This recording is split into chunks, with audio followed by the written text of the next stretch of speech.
Aubrey Wray Fitch was an admiral of the United States Navy during World War II, a naval aviator. He held important aviation-related commands both at sea and on shore from the 1920s onward. He also served as superintendent at the United States Naval Academy. Early life and career. Fitch was born in St. Ignace, Michigan, on June 11, 1883. He entered the U.S. Naval Academy in the summer of 1902 and graduated on February 12, 1906, after serving the 2 years of sea duty then required by law before commissioning in the Armored Cruise of Pennsylvania and the torpedo boat. Chauncey Fitch became a ensign on February 13, 1908 and served afloat in Rainbow and Concord before receiving instruction in torpedoes at the Naval Torpedo Station, Newport, RI, in the school conducted on board the old cruiser Montgomery. Upon completion of the torpedo course, Fitch helped to fit out the battleship Delaware, which commissioned on April 4, 1910 before returning to Annapolis for consecutive tours of duty at the Naval Academy, first as assistant discipline officer between 1911 and 1912 and later as an instructor of physical training from 1912 to 1913. Service in the destroyers Balch and Duncan followed before he received his first sea command, the destroyer Terry, with the 2nd Division, Reserve Torpedo Flotilla, Atlantic Fleet. After serving on the staff of the Commander-in-Chief, Atlantic Fleet, Fitch assumed command of the yacht Yankton in January 1915, with additional duty as aide to the Commander-in-Chief. World War I and afterward, relieved of command of Yankton shortly after the United States entered World War I in the spring of 1917. Fitch continued his staff duties for another 5 months before joining Wyoming to serve as her gunnery officer for the remainder of hostilities, as that dreadnought operated with the 6th Battle Squadron, Grand Fleet. After the armistice, Fitch again served at the Naval Academy once more before becoming, concurrently, Inspector of Ordnance in charge of the Hingham Naval Ammunition Depot in Hingham, MA, and Naval Inspector of Ordnance in charge at the Naval Coaling Station, Frenchman Bay, Maine. From August 1920, Fitch commanded a division of fast mine layers, while also commanding in turn Luce and Maine. Detached from Maine in December 1922, Fitch served at Rio de Janeiro until March 1927 as a member of the United States mission to Brazil before reporting back to the Navy Department for a brief tour of duty in Washington,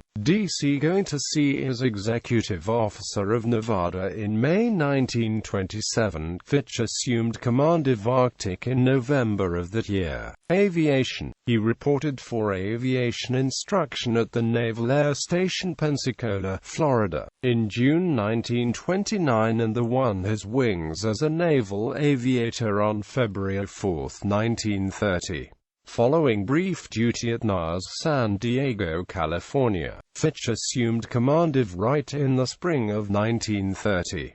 Relieved in that billet a little over a year later, he then began a year as commanding officer of the Navy's first aircraft carrier, Langley, after commanding NAS Hampton Roads, Virginia, until June 1935. Fitch reported as Chief of Staff to Commander, Aircraft Battle Force, and remained in that billet until assuming command of Lexington in April 1936. Subsequently attending the Naval War College, Newport, Rhode Island. From June 1937 to May 1938, Fitch completed the senior course there before assuming command of NAS Pensacola in June 1938. In the spring of 1940, he took over the reins of Patrol Wing 2, based at Pearl Harbor, and 7 months later, broke his flag in Saratoga as Commander, Carrier Division 1. The outbreak of hostilities in the Pacific in December 1941 thus found Fitch one of the most experienced carrier commanders afloat. World War II. Fitch's flagship, Saratoga, figured prominently in the abortive attempt to reinforce Wake Island in December 1941 and was later torpedoed off Oahu in late January 1942, seriously cutting American carrier strength in the Pacific at a critical period. Rear Admiral Fitch relieved Vice Admiral Wilson Brown on April 3, 1942, breaking his flag in Lexington, his former command. During the Battle of the Coral Sea, Fitch served as Commander Task Group 17.5, consisting of Lady Lex and Yorktown, and was named Officer in Tactical Command by Task Force Commander Admiral Frank J. Fletcher. That engagement, the first in history where neither side came within surface gun range of the other, effectively stopped the Japanese thrust at strategic Port Moresby, but resulted in the first loss of an American aircraft carrier in the war. Lexington sunk on May 8, 1942. The Admiral then shifted his flag to Minneapolis, which was also flagship of Task Force 17. Fitch, together with Captain Sherman and Lexington's Executive Officer Commander Morton T. Seligman, visited Lady Lex's wounded in Minneapolis sickbay, an action that contributed in no small measure to the patient's well-being. For the leadership he exhibited during the Battle of the Coral Sea, Fitch was awarded his first Distinguished Service Medal. He again broke his flag in his former flagship, Saratoga, but the task group formed around that ship arrived too late to take part in the pivotal Battle of Midway. On September 20, 1942, 6 weeks after the first American amphibious operation of the war got underway at Guadalcanal, Fitch assumed command of aircraft, South Pacific Force. Not a desk-bound admiral, he carried out numerous hazardous flights into the combat zones, inspecting air activities incident to the selection of bases for projected operations.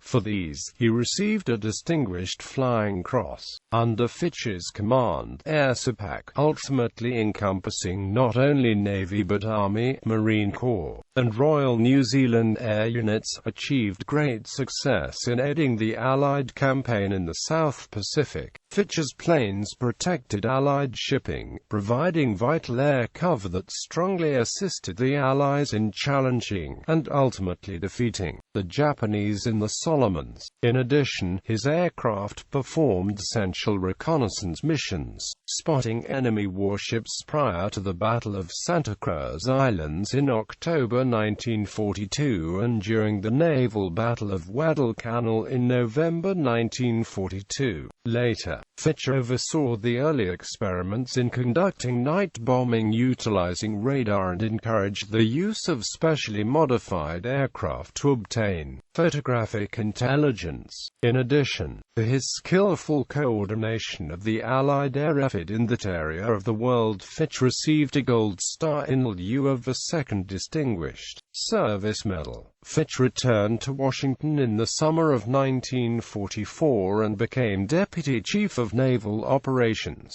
He skillfully and efficiently directed the aeronautical organization of the Navy, oversaw efforts to assure the readiness and deployment of air units, and planned all of the related logistics measures. For these efforts he received a Legion of Merit.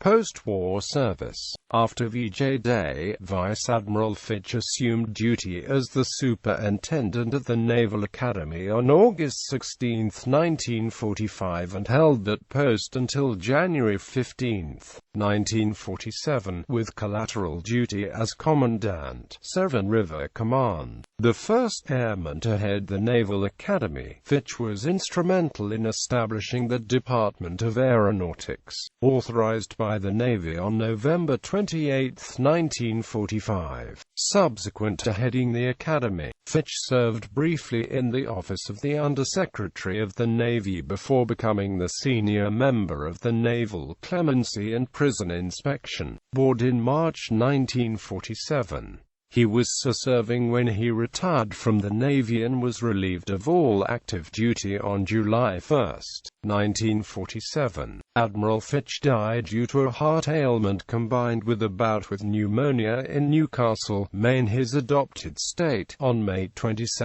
1978, shortly before his 95th birthday. Namesake. In 1981, the U.S. Navy guided missile frigate Aubrey Fitch was named in Admiral Fitch's honor. The main road to the former Nassau Brunswick is named Admiral Fitch Avenue in his honor. Gallery.